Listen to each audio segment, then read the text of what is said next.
just the undeniable stigma. It's a very common problem, and yet people don't talk about it. You start to see certain problems being more common in certain cultural backgrounds, certain racial backgrounds. That started this discussion about, well, this is more common in South Asian or brown women. And then I started to realize my entire caseload is looking alike. I started to notice a lot of research is not looking at diversity. This is a bigger problem than vaginismus, but how does this apply to other things? And does it apply to other things? How do we make pelvic health mainstream? Which is what I talk about in the TED Talk, is lack of information is not the problem, lack of permission. And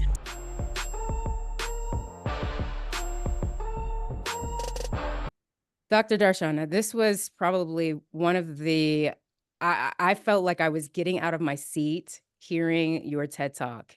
You gave a thank TED you. Talk in Anchorage on the hidden costs of poor pelvic health, and it was powerful. First of all, it was entertaining. I was laughing, but the story that you shared, it was probably a story that pelvic health therapists everywhere have heard. Women dealing with pelvic pain silently, not able to have intimate relationships, not able to really talk about their pain compared to someone who may be struggling with back pain, shoulder pain, ankle pain, silent pelvic pain. You want to put an end to it. Your talk was riveting. It was motivational. It made me think of all the things that I need to be doing more in order to make pelvic health the norm. Yeah, yeah. Thank you, Rebecca. Thank you for the kind words. What first of all, let's just pull back because there's so many stats Mm, that you dropped in your TED Talk. What mm. what really inspired you to give a TED Talk on on that topic? Just the undeniable stigma. It's a very common problem, and yet people don't talk about it. What I started realizing, I've been doing this for 16 years, and as a pelvic PT, I started recognizing certain patterns. You start to see certain problems being more common in certain cultural backgrounds, certain racial backgrounds. And that started this discussion about, well, this is more common in South Asian or brown women. And then I started to realize my entire caseload is looking alike, and yet all of them feel like they're the only one having this problem. So I feel like a lot of, first of all, this problem is hard, but it gets harder when you're in isolation because you feel like you're the only one, and women can't help but start to feel like they're broken or something is wrong with them. uh, which started me make look into like research, and I started to notice a lot of research is not looking at diversity. This is a bigger problem than vaginismus, but generally there isn't research done on different racial and ethnic and cultural groups. And a lot of research still is done on only one group. And that starts to make us think that how does this apply to other things, and does it apply to other things? So in that journey, I went back to school. I am a PhD student currently, and I'm researching what is the effect of culture and religiosity on penetrative pain, because I see that in my practice, penetrative pain is more common in women of color. Like Black women experience penetrative pain twice more likely, and they're also more likely to be ignored, even if they report it. Uh, when you compare to like the 20% in the US, it is about 64% in Indian women. So Southeast Asian culture has its own nuances. And when you study different religions or different cultures, they use different words, but the basic premise is same, which revolves around purity culture, which revolves around denying women pleasure in every form, which then starts to create this negative association. And that's what made me think about like how do I make solutions accessible.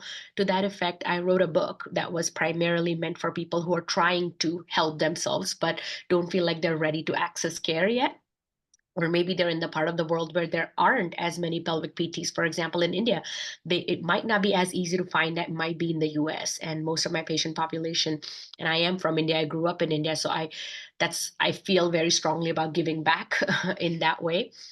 And that the second step to that was, how do we make knowledge accessible in a way that is also a trusted resource? Because in today's day and age, with social media, we can't say we don't have information, but we have so much of it that we don't know which source to trust. So I was very grateful for the opportunity for a reputable platform like TEDx to do this, which is sort of has been the journey of how do we make this message, like, like you said, how do we make pelvic health mainstream, right? Absolutely. And, Yeah. I'm trying to think back now because I did a women's health physical therapy residency at Duke, and we had quite a few OBGYN and just primary care, just internal medicine residents that we would see as patients. And there was one woman from India, who was completing her residency. She was a doctor that had been married for several years and had not had sex yet, because of vaginismus, because of this pelvic pain. And I remember her husband would accompany her on several appointments, but it was this fear of, will I have this the rest of my life? I want to start a family. I want Hmm. to experience motherhood, but I can't get past foreplay. I cannot, we have not had penetrative sex for several years into our marriage. And when you were dropping those stats, I mean, Black women twice as likely to suffer from painful sex. Women, are 5 times more likely to need a hysterectomy compared to those without pelvic pain. I was stunned. Yeah. Those who have pelvic pain are 5 times more likely to need a hysterectomy later on in life? Yeah, just and when you read these research articles, they are about pelvic pain. They're not about like what the root cause or what the medical diagnosis in that term is. But going back to the story that you shared, like I wish I could tell you this is the first time I've heard it. That's almost each and every one of my patients. They've been married for several years, and what finally brings them in is now I want to have a baby. Right. So it's two parts. One, years of time that is lost in exploring this additional dimension to their relationship if they wanted to, right? But also second, something has to happen for women to inherently feel like now they have permission to take care of this, right? Which is what I talk about in the TED talk. Is lack of information is not the problem, lack of permission. And who's holding back this permission? These are very well educated independent physician women, right? Like I live and work in Seattle. Most of my clientele is really high achieving tech employees. So they have knowledge, they know how to use the internet, and it still takes them 7, 8, 9 years of pain.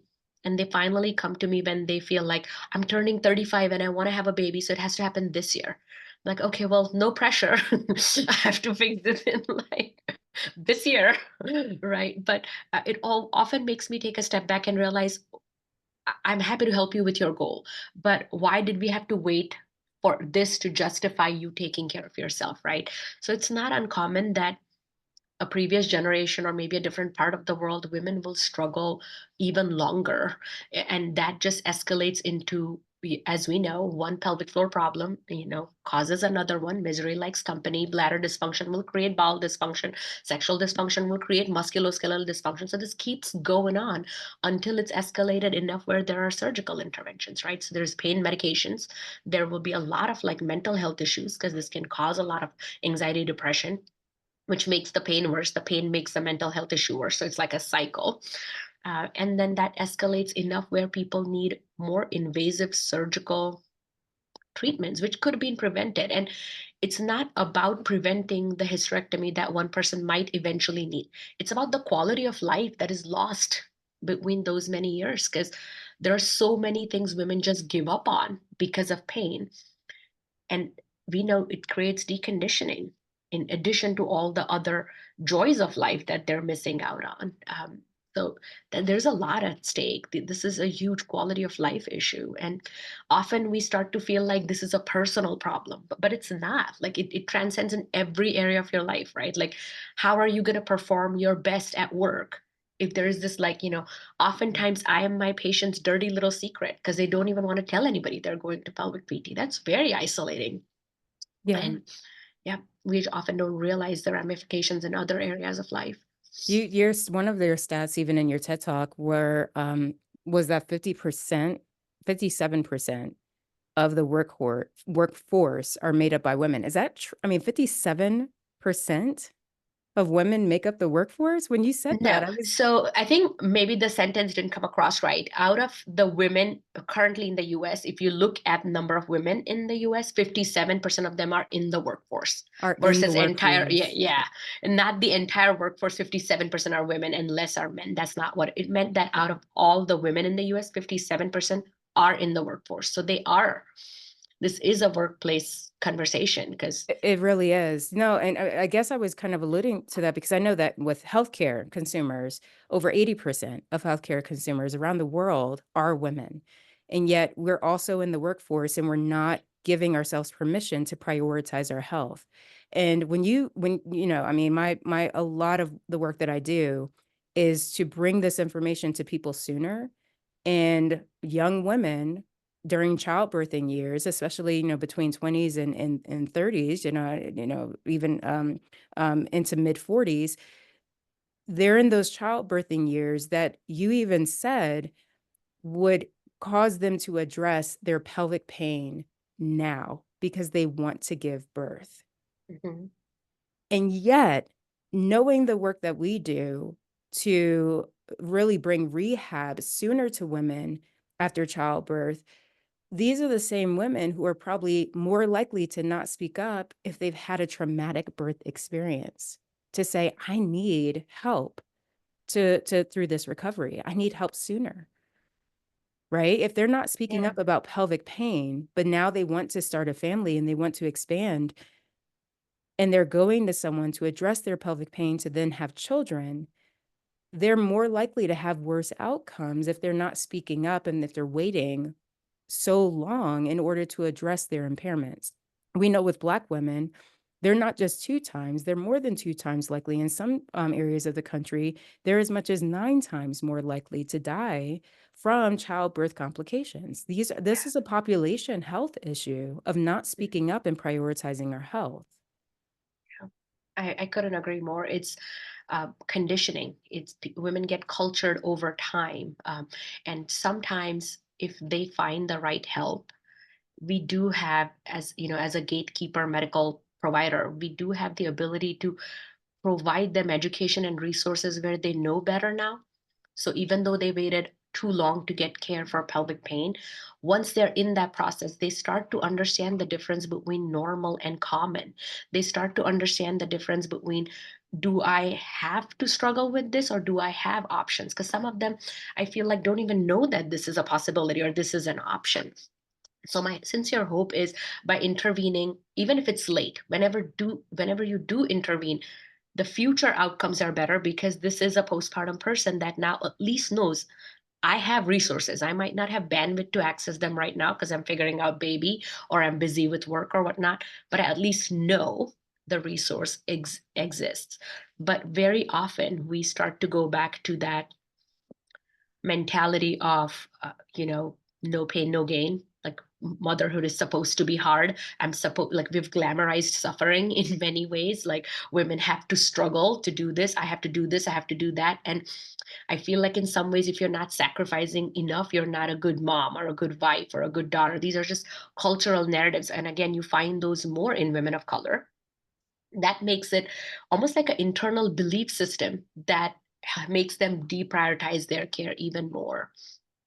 And it needs to change much sooner than trying to get pregnant. It needs to start, like I'm trying to change it with my daughter. So it needs to start there, How do right? you Like, speak to your daughter about, like, how, if this is okay to ask, but yeah. what is an appropriate age to begin this conversation about pelvic pain and about just female anatomy and just different feelings that young women may be feeling? What's an appropriate age to start that conversation? Well, honestly, this is something I'm learning as I go because I have one child, she's 7 years old. And so far, the rule I have followed is I answer questions that she asks. If she's asking a question, she deserves an accurate answer, not a made up word, but that accurate answer needs to meet her at her level, right? And also, I think I am trying to educate myself to have a more expandable answer so she is not stuck to gender stereotypes, right? But it's kind of a challenge where now she comes home with information because her friend taught her that, right? So I think I don't think there is an accurate age, but I think depends on when the child starts to ask. The biggest difference I noticed from my upbringing to hers is we were not allowed to ask questions like that was not okay, right? And I'm trying to figure out how to give her answers but also stop right there versus trying to go above and beyond because attention span is like 30 seconds right? So I was very impressed when one day she was telling me that, mommy, do you know that babies can be made in the doctor's office? I'm like, yeah. And do you want to know more about it? She said, nope. And then went on. Another day she came and asked me, I think I heard the word sex. Do you know what that means? I said, yeah, I know what that means. Do you want to know what it means? Said, not right now, but maybe after my seventh birthday. And then on her seventh birthday, we had a nice little talk. And so it surprises me that she's okay not knowing it. Another day she came home because a kindergartner said a F word and she was very upset with me that I didn't teach her the F word, and F word is a bad word and I should have taught her, like, middle finger means the F word. And she's like, okay, I'm sorry I didn't teach you to curse, but I think it was a feeling of like, how come a kindergartner knows more than a first grader? Like, child, there are going to be times where people in the world know more than you. And what you're Right. feeling right now is you're feeling a little embarrassed, and it's okay. So Right. there's your answer. I don't have the answer. I'm figuring it out as I go. But I strongly encourage people to do three things differently. One, don't act like it's not happening. Right? Like sometimes women, you know the stats with endometriosis, average 8 years before women get diagnosed. These are the same girls who are doubled over in pain, right? They're just put on birth control, and then we mask symptoms. And then when do we finally realize they have endometriosis? When they're 35 and trying to get pregnant. That's when they have fertility struggles. That's when somebody does an ultrasound and diagnoses with them endometriosis. Like, if all of this was before, maybe this person would have made different choices in life. We don't know that, right? So don't dismiss it just because you don't understand it. Second is, don't give children wrong words, because we have so much data that shows us that, especially with sexual abuse, using correct body part words is important, right? And they could be in your language. They don't have to be in English if you don't speak English, but give them accurate words versus like a made up word. And practice informed consent very early in life. Very, very early. Kids understand. Kids understand a lot more than we think. So, and it's also a little bit cultural because I taught my daughter informed consent. It's your body and you get to choose who touches it and all of that. Fast forward, we were in India a couple of years ago, and culturally, it's appropriate for a grown up to just approach a child and go, oh, how are you? You've gotten so tall. And for her, it was like, why are these people touching my body? And a couple of times I tried to do the wrong thing because I felt like, oh, this is how it is here. This is how it is here. And then I realized that she's a child who I'm trying to teach rules. These are adults who are not going to like my boundaries. My responsibility is towards the child. So I had to have conversations with the adults that, if you want to hug her or touch her face, you're going to need her permission. And I got very harshly judged, but that's okay because, like I said, my responsibility is towards the child in the room. So, Um, you it's know, not a straight line. it's not a straight line at all. And just hearing you talk, I realize how probably innovative I think my mother was compared to her generation with how she spoke to us and how she gave us permission to say, if the teacher says you can't go to the bathroom, you walk out. Like she gave us permission That's um amazing. oh yeah, well, yeah, but I mean Yeah. I've been kicked out of school for all kinds of, I took all kinds of liberty with that. Like, if I didn't like something, I would, absolutely walk out. Probably not in the way that she intended, that kind of advocacy, but that was really, to me, eye-opening that she was already teaching us how to prioritize our body and our health and our needs to take care of our body.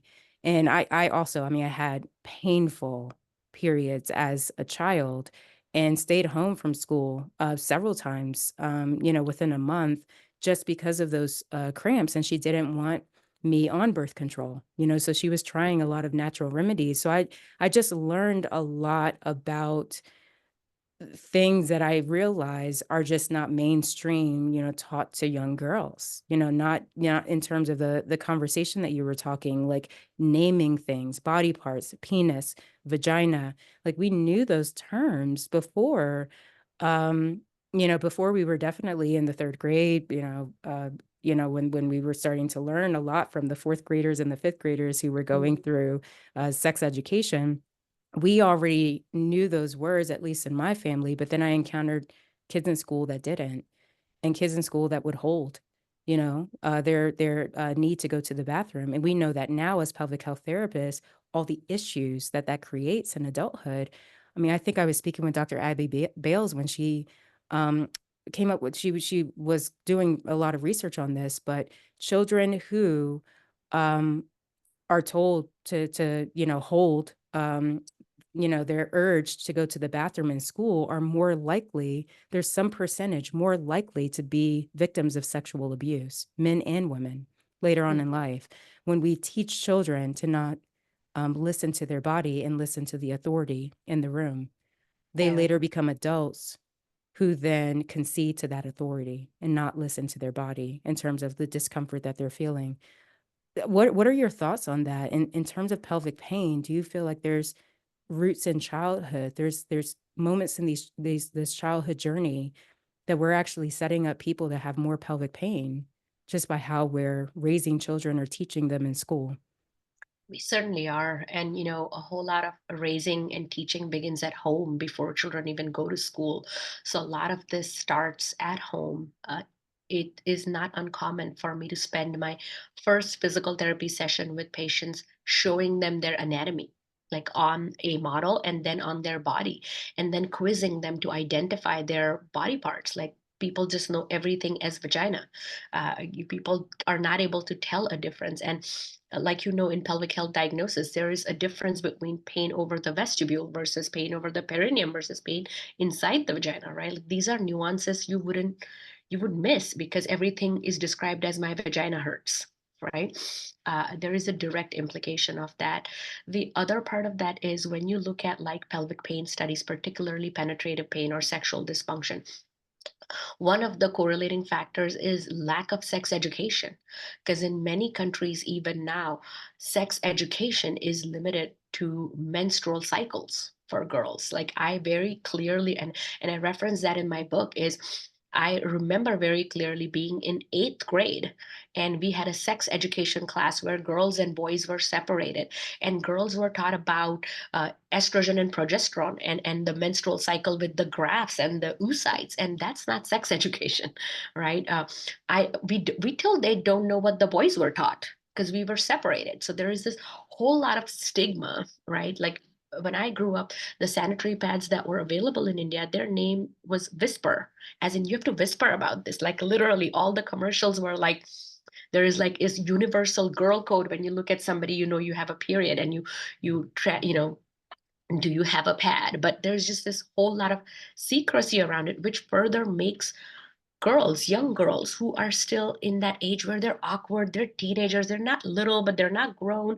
They're awkward about body hair, they're awkward about breasts coming in. They just feel shame. So I feel like all of these things that happen inside and outside school just create a lot of shame. And when you look at pelvic pain, particularly sexual pain, shame is always playing in at some level, right? Like, shame takes the form of guilt, shame takes the form of pain, shame takes the form of different things. So I feel like you're onto it. Like, and when you look at other studies where these are things that are in upbringing or social norms or cultural norms or school norms, but when you look at averse childhood experiences, like, usually there will be a correlation between how many averse childhood experiences you've had, the ACE scale, and that correlates with pelvic pain. And a case comes to mind that I was just puzzled by. This person with extreme pelvic pain and vulvodynia. This is a very well attuned person with mind, body, and we couldn't figure out where is this trauma coming from because she couldn't remember any trauma history. Family's great, spouse is great, no sexual trauma, da da da. On our sixth or seventh session, while I just kept, how like if you don't know the root cause, you're like, but there, if we don't know the root cause, how are we, so we kept digging deeper. And finally, she said, you're bugging me so much, I'm asking everyone about my life. So she was talking to her mother, and what she remembered is when she was very little, she had a string of urinary tract infections. There was a period where she would get them every year. She was very little, toddler. She doesn't even remember this. And they had to catheterize her a couple of times, hospitalize her. And she had to be held down to catheterize because catheterization is a painful procedure. And I think body keeps the score. Her nervous system remembered that penetration equal to pain. And nobody could have avoided that. Maybe that was a medical condition she needed that. It's just unfortunate. And yet, like, we should be able to catch that sooner. So last year I spoke at my daughter's school, and I'm talking to like young educators. Like, yes, it's all, first graders have a lot of fun when you go with like poop cushion, right? There's like, oh, you said poop, and then everybody's making a fart sound, right? But what I was trying to tell them is, yes, you should talk about poop. And if you didn't have poop in like 4 days, your mommy needs to know about it. So I think that's the level where we start, that girls don't have rainbow confetti coming out of their butthole. They also have poop. Right? So my daughter always gets embarrassed by it. And yet it was such a fun story that one of her dear friends was crying in the bathroom stall because I think she has constipation and she was just really hurting. And my daughter stand outside the stall with her. And she said, well, my mommy says if you go moo, your poop comes out. So let's do it. She's like, moo, moo. And then they're mooing. I'm like, oh my goodness. They're little pelvic PT teaching people how to poop in stalls, right? So this is the level where it needs to be present, because the hope is that these kids don't struggle for 8 or 9 years before asking for help. Wow. At the end of your TED Talk, Dr. Darshana, you really put a call to action for institutions. And, in institutions, and what my mind always goes to hospitals, but this is already happening so far, away from the fact when women actually do start, getting medical procedures, or having their first OBGYN exam, or all of those kind of later in year life things that we think of when we think of pelvic health and prioritizing women's health. But now that you're talking and bringing up constipation with small children, I'm like, "Oh my goodness, these institutions that you probably referenced to in your TED Talk, maybe intentionally or unintentionally, are also our schools, our public school education systems that, yes, for the majority of us, we're sending our children into, and that's a lot of them, they're learning from their friends. They're learning from the rules, of the classroom, and just how to prioritize their pelvic health. And so in your call to action with your TED Talk, what are some things that you would want to see at the institution level to start to normalize pelvic health, so that it's mainstream, so that people, when they do have issues, they know where to go to sooner? And by institutions, I meant many different institutions, right? So let's start with like schools, for example. Yes, rules around body autonomy for children, but also take care of the caretakers. Like, so many teachers cannot access bathrooms. So many teachers have bladder urgency frequency. So many of my patients who are teachers will restrict fluids because they don't have enough coverage, and they can't leave the young children unattended to run to the bathroom, right? So many of them will pee twice at the beginning and end of the lunch hour just because they know they're not going to get a break for 3 hours. So yes, it is for children, but it's also, maybe we need better system in terms of bathroom breaks. Maybe we need a better system in terms of people covering each other. Maybe we just need to normalize the term urgency, so that way your friend knows to cover for you more frequently if you don't have personnel, right? This then extends into, yes, hospitals. But when you're thinking hospitals, you're thinking patients getting access to care, which is definitely one leg of that. The other leg, again, is care providers. How many pregnant doctor patients that don't have access to this. Like one of my patients, I literally had to get her, one of those whiskey flask things for water intake because she would forget to drink water because she was an ER nurse and nothing fit in her thing. So that was the small thing that fit in her scrub. That's how she would drink water. Oh Like my we had to, goodness. Wait a yeah. second. A whiskey flask? Did it actually look like the silver whiskey flask? But yeah, because it was so thin, we could only like we No, I had to get that, find but do you know something how that that would. looks at work? Oh, yes, I know. I'm very aware. That's why it's a funny story because we didn't get caught, but it was like better than not having water. And we obviously then realized that, okay, one of these days somebody's going to report you to the HR. So we moved to like one of those like runner pack things, like you wear in your backpack. Right. But these are problems of healthcare like I have a patient right now. She is a fellow. She is going to become, after she finishes fellowship, a cardiothoracic surgeon. She has extreme pubic symphysis pain. She's pregnant. She's in a specialty primarily with male surgeons, and she is pushing herself to her limit and beyond because she cannot appear weak. She's like, I can't, I'm already pregnant. The way she says it, I'm already pregnant, which means I'm already like weak. Like it, we say all these beautiful things about pregnancy and women's ability to make a baby and how wonderful and how hashtag blessed we are, and yet we fail to support them. Like this is what I mean by institutional lack of institutional support. Yes, we need it for patients, but we also need it for the care providers, right? And then that translates into even corporate America. Like a lot of times when you look at women who are higher up in leadership, they are usually very overachieving. They're usually at the age group that is closer to perimenopause. And yet, when you look at corporate benefits for women's health, they're all around fertility. Like we don't have a lot of coverage for like estrogen supplements or menopause or perimenopause or anything. And that's where most of the benefits are going to be needed as the shift happens toward older women in workforce. Like, 60 years ago, maybe women around menopause weren't like tacking on new careers and new partnerships, but now we are. So our needs have changed, but institutions have failed to kind of keep up with it. I had no So idea that there's a lack of coverage for just menopausal, support or interventions. So for women to get through, I mean, those years, I mean, I remember my own mother and the amount that she suffered, cognitively, just the changes that she went through and how hard it just was on our family. Like we hadn't recognized her. She became a different person. yeah. And so you're saying that in some institutions, there's no coverage for menopausal interventions, and yet women are expected to perform the same, if not more, more aggressively in the workforce at that time because they don't have children around, that of, Yeah. historically, like they usually that burden of those childbirthing years are assumed to be much less. So they're expected to perform at a higher level now that they're Correct. out of the those early years of raising children. Yeah, I generally in traditionally male dominated competitive fields, women are expected to perform more than necessary to even show that they deserve to be here. And then there is that added, you don't have babies anymore, so you can put in the long hours, right?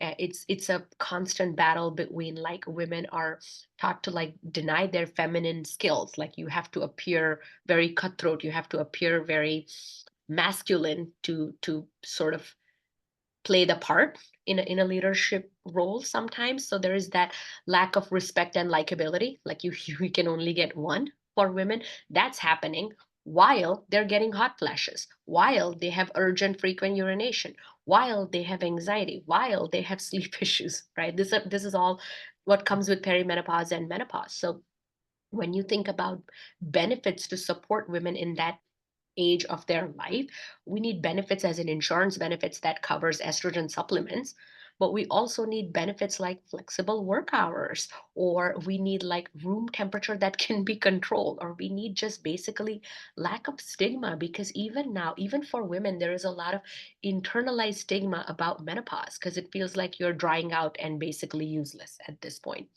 That's the narrative that we have been given, and that is so deeply internalized that women feel a lot of shame about saying I'm going through menopause or this is a hot flash. It's different to say that in front of your three besties.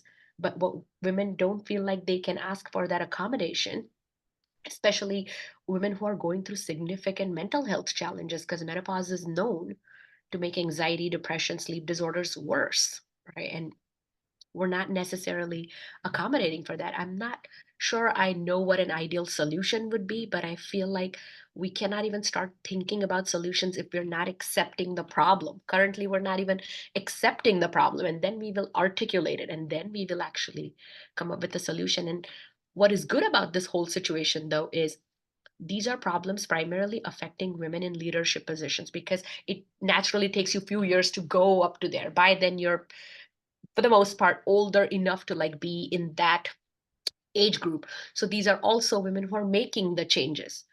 So there is some hope that we will see some changes happening, but there is only so much bandwidth they have, because they also have to struggle and thrive in their career and not necessarily create a feminist movement. Dr. Darshana, pelvic health expert, PhD candidate, author, and TEDx speaker. If there's one thing that you want people to take away from your work, your book, your TEDx talk, what is it? Whole health is whole health. That's my one thing. I know I have been saying that for years, and I am sticking to it. I truly mean it. A lot of times people feel like pelvic health problems, or especially because I primarily specialize in sexual health within pelvic health. People a lot of times think that this is only if you're having a sex problem. But we know more. We know that people who have pain with penetrative sex, that's just a symptom of an underlying problem. You may not be aware, but there might be different things going on that are connected to it, right? So that's my one message. Don't put it away at this is only for this, right? Like literally whole health is your whole health. If you are having problems with bladder, bowel, or vaginal opening, there, I guarantee you there's something deeper going on that you are not aware of. And whole health, and just for the people who are listening, whole, HOLE, Yep. whole health, is whole health, WHOLE. That was really I was snapping, I was clapping, I was out of my seat, watching your TED Talk. I'm so excited. So in terms of your book, where are people finding it? Amazon? Where are we, Yes, getting this Amazon. information, and who is it written for? The name of my book is Girlfriend's Guide to Pain-Free Sex. It is available on Amazon. It is essentially my four-pillar framework for somebody who is experiencing pain with sex, but they are currently not ready or don't have access to seeing a physical therapist. This is their self-help guide. This is sort of like how can they help themselves. The book can work in multiple ways. If you're somebody experiencing this and don't have access to PT, you can at least start here and get some help. If you are somebody who is currently in PT for pelvic pain, this will be like a supplemental resource. And if you are a younger physical therapist who's just getting into pelvic PT and want to know what pelvic PT for sexual pain might look like, this might be a resource for you too. You know, I love the title is that it also just for me, if I was a friend and I knew my friend was struggling with these issues, like you said, initially, Girlfriend's Guide to Pain-Free Sex, this almost gives it gives everyday users the tools and the language to be able to guide people who they know they're probably not gonna go to the doctor for this. They're probably not gonna speak up about this. Maybe they had some history of sexual trauma. How do I talk them through it? Because they're confiding in me. They're not going to see a specialist or addressing maybe the mental health components of their issues. And so that title is so inviting. It is so inviting for the Thank public you. to be a guide for one another, when Thank you. there's not proximity to a specialist, in a lot of Yeah, our rural yeah. communities. Thank you. I appreciate that feedback, because one of the things I always try to do with all my, public speaking or writing things is try to make it less intimidating, because I feel like it can be such a dark and heavy topic in general. So a little humor doesn't hurt, a little friendly word doesn't hurt. I think uh, I started off my career with using big words because I thought it made me sound smarter. And then I realized it just scares people. So you don't have to sound smart. If you use approachable words, people get the message. They're more able to receive it. Feels less scary. Excellent. This has been a pleasure speaking with you. I know that people can reach Likewise. you, right, through Hmm. your practice. Um, Tell us where else. Where else do you live, on social media, your work? Tell Yeah, us more. I am physically located in Seattle, and you can just Google my name. You'll find the clinic. I am on Instagram. I go by Pelvic PT Gyan, and that is the GYAN Gyan, meaning knowledge. And I am using that same handle on all social media platforms. I am most active on LinkedIn. So if you want to connect with me on a professional basis, that's where you can find me. If you're a patient reaching out to the clinic, probably clinic is website is the best way. I also teach in India. So if you're listening from India, I am going to be in India in August and teaching a bunch of PTs how to become pelvic PTs. So I would love to catch up there. But yeah. And thank you so much, Rebecca, for having me. I was looking forward to this for a long time. So I'm glad this happened. Excellent. Likewise, and it's been a pleasure speaking with you. And I'm gonna just say, plug for LinkedIn. There are not enough of us talking about painful sex, on LinkedIn. So thank you so much for just shouting out that platform because I think there is so much untapped potential in terms of spreading our message and awareness on LinkedIn, where so many leaders and CEOs and just women in these leadership positions, entrepreneurial and education positions, like you said, are dealing with these issues, but dealing with them silently. So thank you so much for being really active on that platform because this message is definitely going to be broadcast out to our colleagues on LinkedIn, who just don't maybe see a lot of this content, flowing through that channel. So thank you so much. Yeah, thank you. I think one of the reasons that I started that is, like I say, the bedroom problems do show up in boardrooms. You just don't know what you're looking for, which is sort of which is sort of got me there. But yeah, I'm hope what you said is what my hope is, that people start to actually notice these things. Bedroom problems show up in boardrooms. I think that's a mic drop. Dr. Darshana, thank you so much for your time. Thank you, Rebecca.